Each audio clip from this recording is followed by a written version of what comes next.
Well, the Women, Business and the Law 2014 report found that out of the 143 economies we measure, at least 90% had one or more legal differences affecting women's ability to participate in economic or employment activities.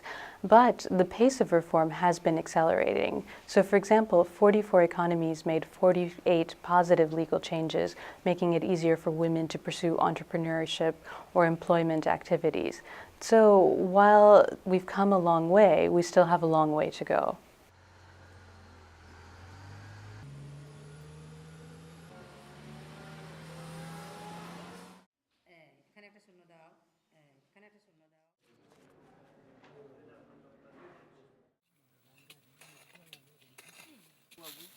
They're doing it.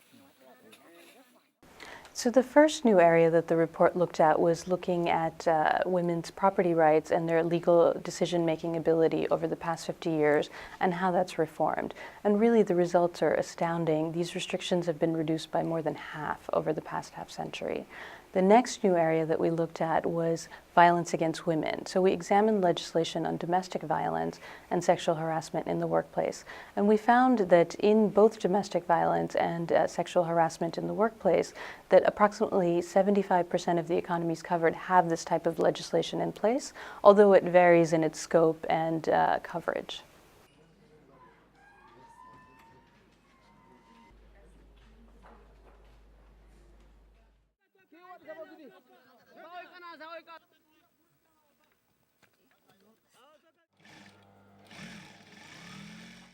So the joint World Bank and IFC report, Women, Business and the Law 2014, found that there are several regional differences, and generally this has to do with the shared legal systems that certain regions have. So for example, in Eastern Europe and Central Asia, you see pervasive job restrictions on the types of employment women can do.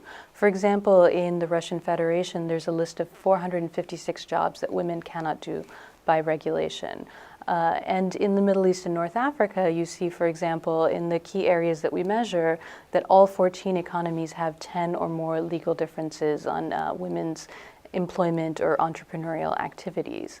Meanwhile, in Latin America and the Caribbean, you see the most comprehensive legislation on domestic violence and sexual harassment in the workplace.